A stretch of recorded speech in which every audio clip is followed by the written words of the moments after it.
Yeah, I bit a guy's ear off when I was in USP Coleman. I came home from USP Coleman 2. I bit the guy's ear off in USP Coleman 2. But before I can really explain that story in its proper context, I got to kind of explain the backstory so you'll get it and it's not a boring story. I like to entertain and tell a true story at the same time. So I'm in USP Coleman 1. I've been from coast to coast in the feds. Um, I've walked every yard they ever put me on, and I was in good standing. Now, I don't know how every other state works, but like in New York State, they got a drug program in every prison. So if you qualify to take it and get a sentence time off of your sentence because you completed the drug program, whether if it's 6 months, a year, or earn good time back or whatever, you can do it in any New York State prison you happen to be in. The feds don't work like that. The feds have drug programs at individual jails all over the country, but not in every jail, not in every prison, and especially at the U.S. penitentiary level, because I would say 65% of the individuals in a U.S. penitentiary could care less about getting a year off their sentence because they successfully completed a drug program. They got 45 years or life without parole or 30 years. So it's kind of like a non-starter for them. But you also have, 25, 30% of the individuals in these United States penitentiaries. They might have 5 years, 12 years, 10 years, 15 years, a relatively manageable prison sentence. Yeah, I mean, let's not minimize 10 years. It's still a whole decade, So it's not an insignificant amount of time, but it's not 30 or 40 years either. So, I mean, that's kind of like, a part of it, right? So I'm in USP Coleman 1. They don't have an RDAP program there. They got an RDAP program in USP Coleman 2. The Coleman complex is located right near the villages in Florida. It's like literally like the villages is like a couple of miles away where the community where older folks live, right? It's not very far, it's right there. So I'm in USP Coleman 1, and the politics, USP Coleman 2 is what's referred to as a dropout yard. All right. USP Coleman 1 is an active prison yard. So I'm in USP Coleman 1. Everything's as cool as it can be in a horrible United States penitentiary. Now, the politics are like this. If you sign up for the drug program and you get accepted to go over to the drug program in USP Coleman 2, you can go. Dudes ain't going to jump on you for that. Because in order to qualify for the drug program, you have to have 2 years or less to your earliest release date. So they won't even take you in the drug program 99% of the time unless you're at that 2-year mark. I'm not saying an exception hasn't ever been made if you got 5 years or something left. But generally speaking, you need 24 months or less in order to be accepted into the drug program. And the reason for that is they only have a certain select amount of these drug programs strategically placed around the country that you can get in. So, let's just say you're in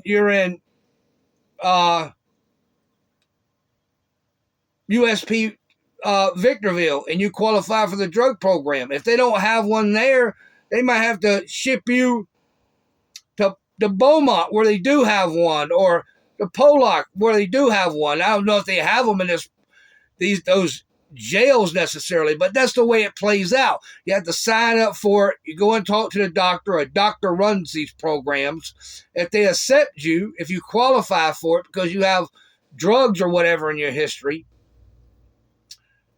Then they accept you, and then they transport you to wherever this drug program is at. So I was in USP Coleman 1, walking the yard. I say, hey, man, because around that time, it was Trump's first term. And he signed a lot of laws. He's probably the only president, even though I'm not a fan of his for a number of different reasons, but he's probably the only U.S. president that really signed meaningful laws that would end up helping people get out of jail earlier in federal prison. All presidents pardon people, when they get at the end of their term, but he actually signed laws that where you could earn good time back or take programs and so on and so forth. Well, those laws had just come online. They hadn't been implemented yet, but I knew that they were going to be implemented. And I said, hey, I got probably now about 25, 26 months to my earliest release date. I'm going to say I got close to 7 years in at this point, maybe 6 years, 10 months, something like that. But I know, and I've lost basically all my good time. I got good time back somehow when he signed those new laws. Everybody did. I don't know how, but they weren't calculating people's sentences right, etc., etc. I ended up getting good time, maybe 2 or 3 months of good time back somehow. So I said, whoa, I'm about 25, 26 months to the door. If I can take this drug program, and they also have an outpatient, if you successfully complete that, you get 6 months halfway house guaranteed. And if you successfully complete the inpatient drug program, if you don't qualify for the year off your sentence, you're guaranteed to get a year halfway house. So, man, I did 14 years in New York State. Now I'm doing 10 years in the feds. I want to get the hell out of prison. That's my main goal. Like, okay, honorably, but I want to get the hell out of prison. So the politics are, if you're walking Coleman 1 and you're in good standing and you're out on the yard and you decide to put in for this program, which is at Coleman 2, which is a bad yard. It's a dropout yard. If you ever walk that yard, you can never walk another U.S. active penitentiary yard. But the politics are weird because if you sign up for that program and the doctor accepts you, you can leave. They ain't going to jump on you. You're cool, man. Pack your shit up, go to R&D, pack out, go over there. But you know that you can never, ever walk another active United States penitentiary yard again. Because now you're going to be looked at as if you're all bad because you walked this yard. So it's like a weird politic thing. The same people that's going to embrace you and say, hey, bro, we love you, man. Get out, man. Go do the program, man. Get out, man, and don't come back, man. I'll be the same dudes that stab the hell out of you if you go over there and mess the program up and you either come back to that yard or another yard because you walked a yard that's deemed no good. So it's this weird, it's like a weird politics situation. I mean, you're going to get hit immediately, like if you checked in at another jail or you got a bad charge or something. But if you're there in good standing, and you put in for the program and the doctor accepts you, dudes will help you pack your shit and take it down to R&D. You're still a fucking good wood. It's like a weird set of like politics, and that's just the way it is. So I put in for the program. The doctor accepts me. It takes about a month or so for me to get accepted because it's just right there. They can just put you in a van and drive you right over to Coleman 2. Now, this is from me having walked there, There's a big misconception about these dropout yards. There's still an active United States penitentiary. It's not like you're going to a FCI. And you got a lot of very dangerous people over there. 2, it's just not as political as an active yard would be. But you still have the same type of clientele. A lot of these guys fell out in bad politics in whatever organization that they ran with. And then you have the RDAP program over there, which is the Residential Drug Treatment Program. You also have the Challenge program over there, which Larry Nassar was in, and he ended up getting stabbed up at Coleman too. So I think there's this big misconception about like dropout yards in the feds. Yeah, you do have very undesirable people there, but you also have a lot of heavy hitters that for whatever reason, they just fell out with whatever organization they run with. They're not check-in artists. They're not rats. They're not chomos or none of that. But for whatever political reasons, they end up on this yard. And obviously, people still click up. So if you're an ex-gang member, you got 20 of your ex-gang members there. So, of course, you guys run together. Then you got a lot of independent woods that I've seen so many people in that course of that almost 7 years that I walked active U.S. penitentiary yards, good-ass woods. There was nothing wrong with them. People owed them money or whatever, and they ended up getting beat off the yard, and they ended up in a dropout yard. So I just want to set the record straight on that. Now, I know I'm never going to cover for somebody who really deserves to get hurt for what they did or any number of different things. But I think there's this misconception when you watch a lot of these prison shows, and I'm speaking about the feds now, not any state prison necessarily, but, if you go to Coleman 2, automatically you're soft or weak. Nah, wrong. People still get aired out on a daily, at least a weekly or a monthly basis over there. It's far from being safe. It's not like an FCI or a low. It's still a maximum security United States penitentiary in every regard, other than the fact that you don't have the hardcore gang-banging element, but you still have like a soft-core gang-banging element where people still click up, regions still run together. It's basically the same program, but without the hardcore gang-banging element. And you do have a much more degree of anonymity, of independence. You're not obligated as you would be in an active yard.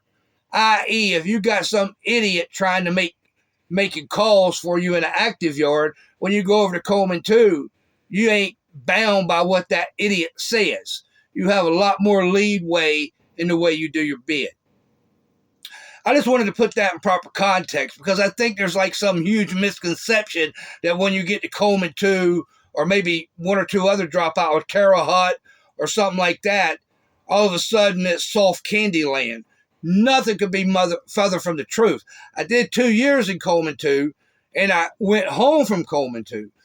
But let's get back into the story how I bit this guy's ear off. So I go over there, and a lot of times when you got to wait a month or so to get the bus, the van to transport you from Coleman 1. And like I said, it was a weird-ass thing. Like, I got my homies dapping me up, bro. We love you, man. Go over there, do it. It's cool, man. We love you. But none of them need to tell me I've been in the feds now almost 7 years. I know that I could never walk another active yard again. That's just the way it is. That's just the way it is, man. And I know this going in. But I also know I only got 24 months left. And if I can get into this program and successfully complete it, I know there's a good chance I'm not going to qualify for the year off of my sentence. But I can definitely qualify for up to a year, 10 to 12 months of halfway house. I want to get the hell out of prison. Honorably, okay? But I want to get the hell out of prison. So I ended up getting on the van. I go over there. Everything's cool. I get over there. They put me in a unit. A lot of times you don't go right into the RDAP program because bed space is real tight. Because, again, they only have maybe 5 or 6 of them in United States penitentiaries located strategically around the country. So I go into a regular unit. They put me in a cell with a good wood, man. He's not a rapo or a child molester or a check-in or none of that shit. He ran afoul of politics, got beat off a yard, got beat off another yard. He went on every yard he went on, and word spread he got beat off the yard by gang members. And that's another story. Them dudes are just whacked as long as day is long, man. I consider them a whole bunch of do-boys. That's my opinion. Other people's probably got a different take on it. But I dealt with these guys up close and personal. That's the reason why I was an independent, and I ran with the Northeast car, even though I talked like a fucking hillbilly, because I spent so much time in New York City, approximately 30 years. I like their politics. I like the way they do things, and I felt much more comfortable running with the Northeast white dudes. All right, my whole time in prison, even when I got to Coleman too, there was Northeast white dudes over there, and there was nothing wrong with them as far as their paperwork. They weren't chomos. They had political problems because they weren't do-boys. All right. But that's another story for another day. So anyway, I get over there, I go in the unit, they put me in a cell with a good ass wood. We hit it off. I'm here for the program. You know what I mean? But I ain't making no waves. Fuck. I'm trying to get out of prison, not catch another life sentence when I got 10 years. I know I probably didn't go hard compared to a lot of you dudes out there watching this video, but I'm telling you the actual true story, not no BS, man. Okay, so I get over there. They put me in a regular unit with a dude. So I'm over there. I'm in the regular unit for probably about a month or so. So now one morning, they call me and say, "Yo, Mac Manus, pack up. You're going over to RDAP." So, okay, let's roll. That's why I'm in Coleman 2 to take RDAP, not to hang out. You know what I mean? So I packed my shit up. I moved to the other side of the jail. So they got 2 units there, back by back, side by side. It's really one unit, but it's like 2 independent units, and they're connected by this unit team thing with the counselors and the case managers and all these people back there in their little offices, right? And they got a door that you just can't go back there. The door's locked. So they pack me up. They send me over there. I get into RDAP, and the doctor, there's an empty cell. So she puts me into the cell, all right? I don't have a cellie at the time. No, I know that's not going to last long. I mean, I know a bus is coming, or they're going to call somebody else to come into RDAP. Now, a U.S. penitentiary, even Coleman 2, they're never going to put somebody in your cell that's not your race. So I know it's going to be another white dude they put in my cell. Either they're going to call, he's going to be in my position where he came to Coleman 2 from maybe even, Hazel, wherever they come from. They only got a certain number of these programs. Coleman 2 happens to have one. So I know I'm getting a cellie. Maybe he's going to come off the compound, or maybe he'll come off a bus. I'm not really tripping. I'm going to try to be diplomatic because I'm trying to get the year off him, a year halfway house, or at least 10 or 11 months. You know what I mean? Which you're going to guarantee to get if you complete this program. It's not a shot in the dark. Maybe they'll give it to me. Maybe they won't. If you complete this program, you're going to get 10, 11, 12 months halfway house. They're going to put you in for a year, and you're going to get it. But depending on when you graduate the program, how much time it takes for them to put the paperwork in and circulate, they might grant you a year, but you're already at 11 and a half months. So another 2 weeks to process you into the halfway house and get you there. You know what I mean? So I'm over at the program. I'm chilling. Everything is cool, clean, quiet. And the U.S. penitentiary is just one of the most noisiest ass places you ever been. It's constant chaos and mayhem and aggravation. A U.S. penitentiary it's like a level 4 yard in California, but this is the main difference. You got a huge ass day room. They unlock all the cells in the morning, unless the jail's on lockdown. They unlock all the cells in the morning, and other than the 4 o'clock count, they let you back out after that. So you got this day room with all these TVs and shit in it, and it's this constant mayhem, chaos, noise, aggravation. You got to be suited and booted first thing in the morning. All kind of shit, man. And maybe I'll tell them stories later on, but let's focus on this story right now. So I'm over in RDAP. I'm cool, man. And sure enough, a bus comes. And like a couple of white dudes come off the bus. So I see them come in the unit because I'm looking, it's a count time. They bring them in at 4 o'clock count, right? So after the count clears, they haven't opened the sales yet, but the count's clear. So if you're in R&D and you're coming off a bus, that's when they'll bring you on down, and put you in the unit. So I see them, and one of them looks cool. Kind of looks like old wood like me. Everything's cool. I'm like, okay, I hope that's my celly. Because the other one, he just didn't look right to me, man. And yeah, I'm on this yard, but that doesn't mean that I'm going to live with a chomo or some other degenerate type of person. Yeah, I'm in jail. I'm not saying I'm the greatest guy in the world. I committed a crime to come here, but I'm not living with somebody who hurts children or women or some kind of other predator type. It just ain't going to happen. So, damn, man, I see them. They put the other dude in another cell, all right, with a celly. And they're bringing this dude. I can already tell, man, that, yeah, this ain't going to work. But I'm not going to get on him like I would normally do if we was in a USP as soon as he comes through my cell door.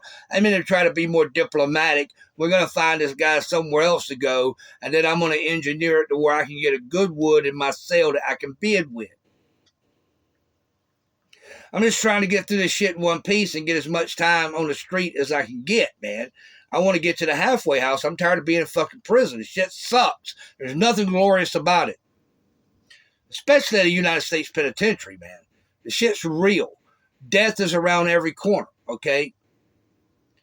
So they put the dude in my cell, and, and I'm not asking him no question. He came from USP Tucson, all right? So I already know right then and there. He's got the look of a sexual predator, and just one of them creepy ass looks.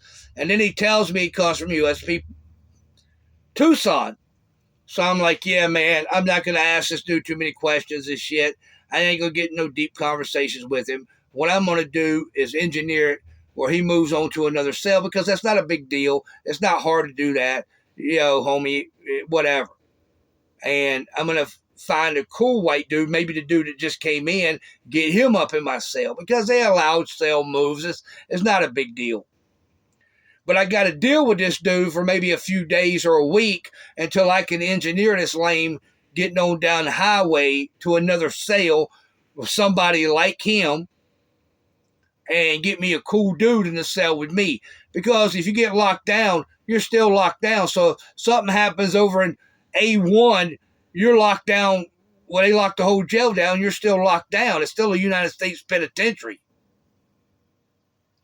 So I need somebody in the cell with me that at least I can vibe with and bid with. I mean, yeah, just because I'm in a program, it doesn't mean that I'm willing to throw out all my morals and values.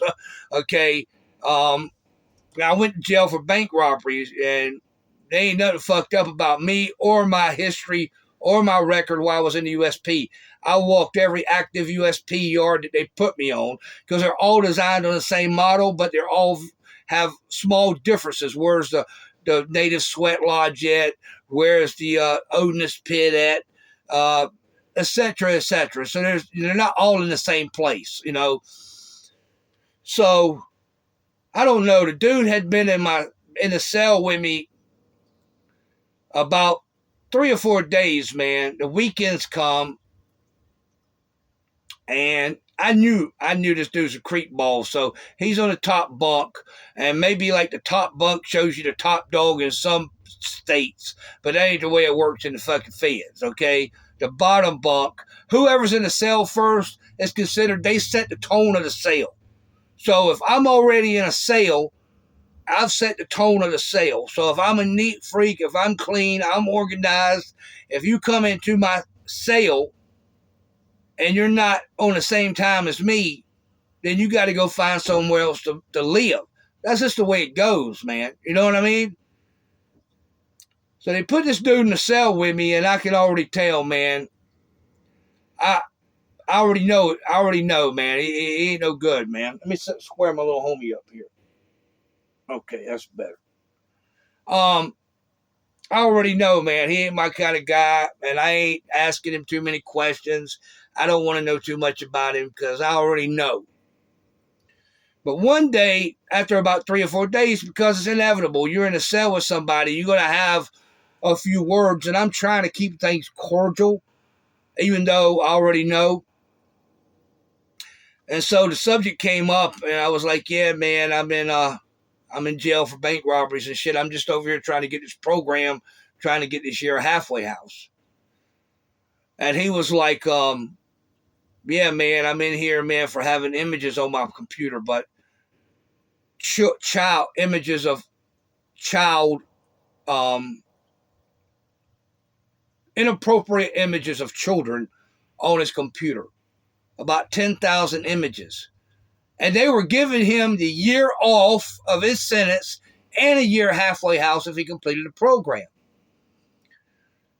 The dude told me that, man, and I don't really know what come over me, man. He was sitting on the desk, and the way a U.S. penitentiary cell is designed, you got two bunks on the wall here. You got a toilet and a sink here, a stainless steel toilet and a sink here. Most of them are designed like this. Then you got a locker, two shelves, another locker, and a desk. You know, and I'm standing by the bed, so I got my arm up on the bed, and I'm just looking at him. He tells me that he's sitting on a desk, man. And before I even really thought about it, because I don't put the beats to many of these dudes in active yards, but I'm trying to be diplomatic, man. I just want to get out of jail, man. And I just grabbed the dude, pull him to me, bite his ear off, spit it in the toilet, and flush it. This dude is bleeding like a stuck pig now. And as soon as I did it, I said, "Yeah, well, you know what, man? It is what it is. No remorse, no regret. That's what he's got coming. You know, I'm just not going to live with nobody like that. Yeah, I'm in Coleman too, but that ain't my deal." And another thing, like in Coleman too, them dudes have got one table they sit at. One table with like 8 seats on it. And if there's 30 of y'all, either you can stand up and eat. Don't come over here to none of our good white tables. All right? You're not sitting with us. You're not selling with us. You're not cooking with us. And I would have never had that problem if I would have stayed in the regular block, because we'd have moved his ass 5 minutes after he got there. Or he might have got beat up. They get beat up there too all the time. It's not like they're safe there. Nobody likes a chomo. People ain't crazy about rats neither, okay? But definitely nobody likes a chomo, even there, okay? I think there's a misconception about what these yards are. Again, it's still a maximum security United States penitentiary. You're not safe, okay? You're not safe. People still packing heat. People still got knives on them. All the above, okay? So I just want to put that in proper context. Anyway, this lame goes over there and starts beating on the door, beating. I'm just letting him beat. He's already fucked up enough. I know I'm going to the hole. I already know that. So the cops come. He's blood everywhere and shit. The ear's gone. I done flushed it. Fuck that dude, right? That's just really the way I feel about it. So it covers up. He goes right to medical, all right? Outside hospital, all that shit. But he can't, they can't put another ear on because it's just in the septic system. So they got me in the lieutenant's office, because you go to the hole, they're going to take you to the lieutenant's office first, or unless it's an emergency situation, they take you over to medical. His was an emergency situation. He lost like 2 pints of blood, bleeding like an animal, right? Ears gone. And I'm in the lieutenant's office, right? So SIS comes in. SIS is something called Special Investigative Services. In the feds, that's what it stands for. And he said, "Damn, McManus, these dudes are sharp too. He knew my name and shit. I hadn't even been there like a month and change." He was like, "Damn, McManus, what happened?" I said, "Hey, man, it's pretty obvious what happened. There ain't but 2 of us in the cell. He looks like that, and I'm covered with blood starting in my mouth all over my T-shirt and shit. I didn't even have time to take the shit to eat. He started banging on the door. The fucking RDAP cops. They're like special cops. They're like program cops, you know. I wouldn't say special, but like they're in an RDAP program, and they're like in there, and because they run the program the way the doctor wants them to run it. So they're not like regular COs in a normal block. They're kind of like, hey, tuck your shirt in. Hey, your uniform ain't creased, because they want you to iron your uniform and all this shit. But if I can get a year halfway house, I'm probably gonna like roll with the punches. Um, he says, "Damn, McManus, what happened, man?" I said, "Well, it's not pretty obvious what happened." He said, "You know what? I don't care what happened. Fuck that dude. Fuck that dude." He said, "I got to put you in the hole, man, but you ain't going to be back there too long." I was back there for about 30 days, only because it happened right around Christmas time. I think about December the 15th, 16th, and I got out probably when they all came back from work, and DHO came, because in the Feds, there's about a 30-day period from about December the 15th till maybe January the 8th, 9th, or something like that. Most of them go on vacation. They take their vacation time. Everything slows down to a crawl. So I stay back in the hole. It is what it is, man. Figuring out what they're going to do with me. And is all hell fixing to break loose because they're going to send me back to Coleman 1? Because I already know if I go back over there, it's on and popping, all right? Okay? I can't go back. I knew that when I left. So the same dudes that are my homies that we're eating together every day and shit, these are going to be the same dudes that try to hit me up if I go back over there. Maybe I could get by with it because I've been a Chomo's ear off. There's a good chance that they'll set me back because I wasn't even over there for 30 days, so I could probably spin some kind of tail. I got the lockup order. I got the shot, bit the guy's fucking ear off.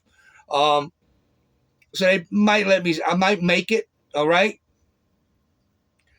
But they could, who knows how to play. But he said, "You know what, man, fuck that dude. I'm shipping his ass back to Tucson." He said, "Yeah, I have to put you in the hole, but you ain't going to be back there for too much longer, right?" So I stayed back there about 30 days. They let me back out on the compound. I saw the doctor walking in the thing. I said, "Hey, doc," in the chute, because they do rounds in the chute, like the executive team, and sometimes the doctors will be with them, or head of education, or head of medical, or whatever, you know. And I saw her in that 30-day period. I said, "Yo, doc, you gonna let me come back to your program?" That was a big misunderstanding. And she was like, "Mr. McManus, I can promise you, sir, you will never set foot in my program again."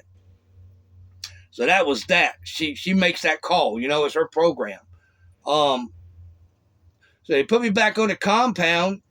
I end up staying there for about another year and a half because even though she wouldn't let me back in her program, I went down to what they call like education psychology services, and they have an outpatient RDAP. And it took me about a year to get through it because they still lock the jail down there all the time too. People's getting aired out, stabbed up and shit. But it's just not for political reasons. It's like you violated me and you owed me money. So, you know, might not be 5 dudes coming at you. It just might be 1 or 2 dudes with a knife. You know what I mean? So it's different in that regard. But don't start thinking for a moment it's some sweet, soft spot. You're making a big mistake. It is not. It's still a maximum security United States penitentiary, the equivalent of a level 4 yard in California. Same type of people, life without parole, all that whole shit, 40 years, 30 years, 25 years, 4 life sentences, right there in Coleman 2. Larry Nassar got stabbed up real bad there in Coleman 2. That should give you an indicator. It's not a safe place. I took that outpatient drug program, which took us about a year to complete because of all the lockdowns. They put me in for 18 months halfway house, even though I didn't have 18 months left. Came back, and they cleared me, and they gave me 6 months halfway house. I wouldn't have even got 30 days halfway house if I'd have stayed in an active penitentiary, because that's up to the case manager. Case manager is the one who puts you in for your halfway house in the feds. It's not an automatic thing. Somebody's got to put you in for. If you get a good case manager, they might put you in for a year halfway house. Maybe you get 8 months, 5 months. It depends on availability. Because I'm going back to, and they made a spot for me because I'm from this. I caught my case in the Southern District of New York, which is Manhattan, the Bronx, Sullivan County, Orange County, um, a couple of Westchester County. That's the Southern District of New York. The Eastern District of New York is Richmond County, which is Long Island, Staten Island, Brooklyn, Queens, and Long Island, which is Nassau and Suffolk County. So they gave me 6 months halfway house. They didn't have no room in the South Bronx. That's where the other halfway house is at for the Southern District. So they sent me over to the halfway house in Brooklyn. Gave me 6 months. I ended up absconding from there and got indicted for a whole nother escape charge. Maybe I'll tell you that story on the next episode. But yeah, I've been a Chomo's ear off in Coleman too. And that's the way that played out. That was a wild ride, man. But, you hear a lot of dudes on here talking about, oh, yeah, man, that's soft, man. Shit ain't soft, man. I saw maybe not the extreme acts of violence that I saw on active United States penitentiary yards, because those places are extremely political. And I've seen a lot of good dudes get fucked off bad. Nothing wrong with them. They just ran afoul of the politics. And anybody who's ever been on a United States penitentiary yard will tell you, you got a lot of really good dudes who get hurt really bad for no legitimate reason other than the fact people just don't like them. So anyway, I'm going to go ahead and cut this and let it fly. Hope it makes it your home screen, and I hope you click on it. Hey, man, hit that like and subscribe button. Let's get this channel up and popping. Cadillacing. Me and my homeboys can't do it without your help, man. Sure would appreciate it. Until then, have a great day. Peace.